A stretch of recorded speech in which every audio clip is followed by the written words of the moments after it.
Hello and welcome all of you, and you're watching K Commerce Academy with me, Kunal Singhal. So, we are studying in the chapter of changes in profit sharing ratio, the topic of revaluation of assets and liabilities. हम already इस topic के दो videos पहले देख चुके हैं जिसमें हमने रिवैल्यूएशन अकाउंट बनाना सीखा, हमने रिवैल्यूएशन की जनरल एंट्रीज़ करना सीखी। ठीक है, ये 5 एडजस्टमेंट्स हैं जो आपको change in profit sharing ratio के टाइम पे करने होते हैं, जिसमें से हम फर्स्ट 2 पहले ही समझ चुके हैं और रिवैल्यूएशन में हम चल रहे हैं। Change in profit sharing ratio के टाइम पर गेनिंग और सेक्रीफाइसिंग रेशियो कैलकुलेट करने के लिए ये फार्मूलाज होते हैं। That is sacrificing ratio equal to old profit sharing ratio minus new profit sharing ratio and gaining ratio equals to new profit sharing ratio minus old profit sharing ratio. अगर question normally कोई information और नहीं देता है तो हम revaluation account बनाते हैं, और रिवैल्यूएशन अकाउंट कुछ इस तरह का होता है जो कि हमने ऑलरेडी पहले बनाना सीख चुके हैं हम। अगर आपने अभी तक उस वीडियो को नहीं देखा है तो पहले वो देखें आप कि रिवैल्यूएशन अकाउंट कब बनाते हैं, क्यों बनाते हैं, कैसे बनाते हैं, और उसके बाद इस वीडियो पे आएँ। अब मान लीजिए क्वेश्चन में आपको बैलेंस शीट गिवन है, एडिशनल इन्फॉर्मेशन में रिवैल्यूएशन की इन्फॉर्मेशन गिवन है, लेकिन साथ में कुछ इस तरह की लैंग्वेज अगर आपको लिखी हुई मिलती है एडिशनल इन्फॉर्मेशन में, क्या partners do not want to alter और change the book values of assets and liabilities. इस तरह का अगर एक कोई पर्टिकुलर सेंटेंस आपको एडिशनल इन्फॉर्मेशन में लिखा हुआ मिलता है, या फिर पास necessary adjustment entry to be made because of the above change in value of assets and liabilities। मतलब इन दोनों में से कोई भी सेंटेंस अगर आपको किसी क्वेश्चन के एडिशनल फॉर्मेशन में लिखा हुआ मिल जाता है इस तरह का कुछ, पहला सेंटेंस जिसमें क्या बोल रहा है, that is partners do not want to alter the book values of assets and liabilities, partners do not want to change the book values of assets and liabilities, partners want to continue the assets and liabilities in the new balance sheet at their old values। इस तरह की बात हो गई। Second क्या बोल रहा है वो, पास नेसेसरी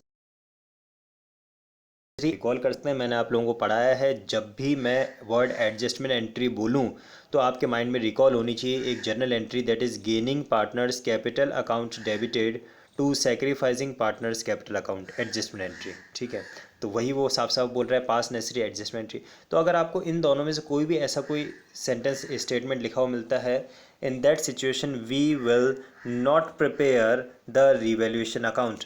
आई रिपीट, अगर ऐसा सेंटेंस आपको लिखा हुआ मिलता है, we will not prepare the revaluation account, instead we need to pass an adjust.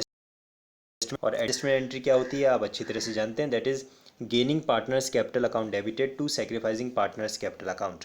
I repeat, अगर क्वेश्चन में ऐसी कोई इन्फॉर्मेशन है कि पार्टनर्स आफ्टर रिकॉन्स्टिट्यूशन अपने एसेट्स एंड लाइबिलिटीज़ के वैल्यू को चेंज नहीं करना चाहते हैं, so instead of preparing revaluation account, instead of passing the journal entries for revaluation, we will just pass an adjustment entry, one single adjustment entry, that is gaining partners capital account debited to sacrificing partners capital account।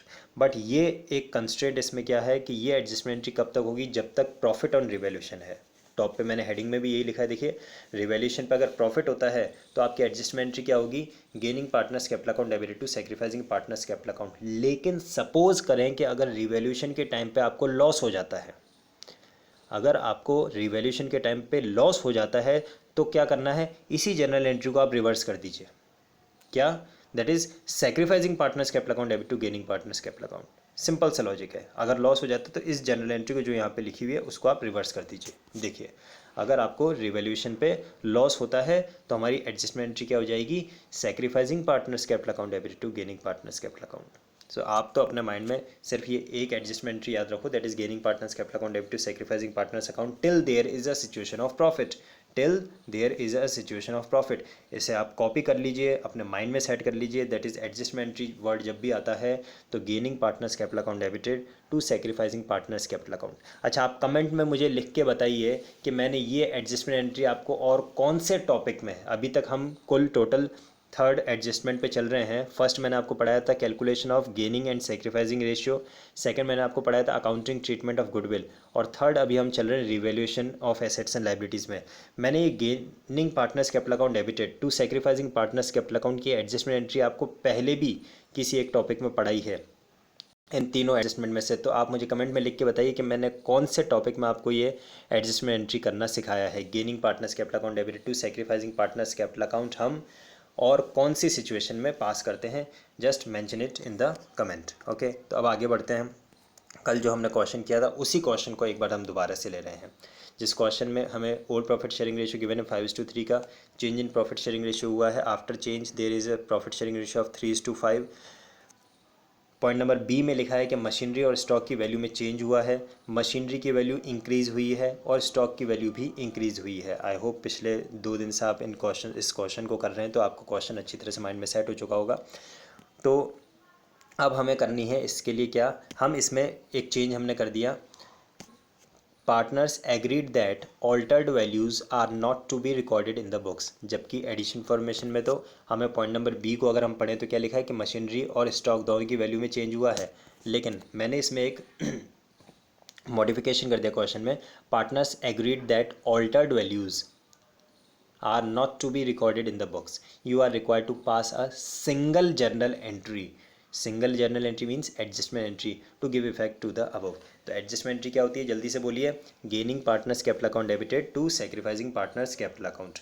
और इसके लिए हमें सबसे पहले ज़रूरत क्या है कि कौन सा पार्टनर गेनिंग पार्टनर है, कौन सा पार्टनर सेक्रीफाइसिंग पार्टनर है, वो कैलकुलेट करें। तो ठीक है, प्रॉफिट शेयरिंग रेशियो गिवन है क्वेश्चन में 5:3 का, new profit sharing ratio given है क्वेश्चन में 3:5 का, old profit sharing ratio minus new profit sharing ratio.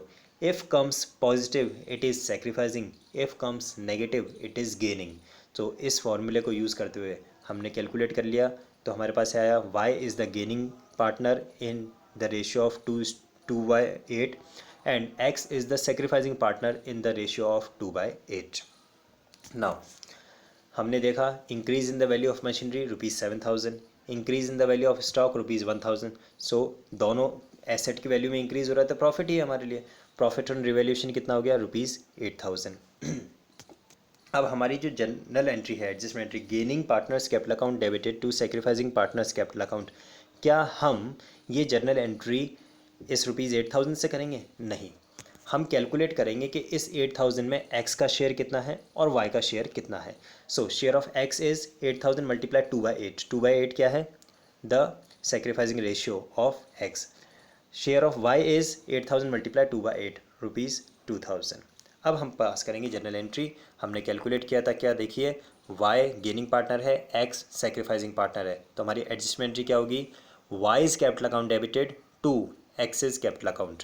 Let's check, ये हो गया adjustment entry, Y is capital account debited to X is capital account ₹2,000। 2,000 कहाँ से आया, टोटल 8,000 रुपीज़ का प्रॉफिट था और हमने उसे मल्टीप्लाई किया वाई और एक्स के गेनिंग एंड सेक्रीफाइसिंग रेशियो के शेयर से। Being capital accounts of partners adjusted for revaluation of assets on change in profit sharing ratio. ये था आज का टॉपिक। तो टोटल मैंने आपको revaluation of assets and liabilities से रिलेटेड 3 सिचुएशंस पढ़ा दी। पहली सिचुएशन जहाँ पे हम रिवैल्यूएशन अकाउंट बनाते हैं, दूसरी सिचुएशन जहाँ पे हम रिवैल्यूएशन की जर्नल एंट्रीज पास करते हैं और फिर जो प्रॉफिट होता है वो पार्टनर्स में डिस्ट्रीब्यूट कर देते हैं, और ये तीसरी और लास्ट सिचुएशन जहाँ पे क्वेश्चन कहता है that as partners do not want to alter the book values या फिर pass the necessary adjustment entry. ये सिचुएशन अगर आती है तो we have to pass an adjustment entry, और एडजस्टमेंट एंट्री क्या होगी, gaining partners capital account debited to sacrificing partners capital account. इन पॉइंट्स को अपने माइंड में आप अच्छी तरह से सेट कर लीजिए। आई होप आप लोगों को आज का टॉपिक बहुत अच्छे से समझ में आया होगा। फिर भी अगर कोई डाउट बचा है तो या तो वीडियो को रिवाइंड करके दोबारा से देखें और या फिर मुझे कमेंट में मेंशन करें, I will reply to your query. उसके अलावा मैक्सिमम क्वेश्चंस आप लोगों को प्रैक्टिस करने हैं, बिकॉज न्यूमेरिकल क्वेश्चंस को जब तक आप प्रैक्टिस नहीं करेंगे तो आपका कमांड डेवलप नहीं होगा। तो और क्वेश्चंस आप इस टॉपिक के प्रैक्टिस कीजिए और उसके बाद में अगर कोई डाउट आता है तो वो भी आप मुझे डायरेक्टली पूछ सकते हैं। Thank you.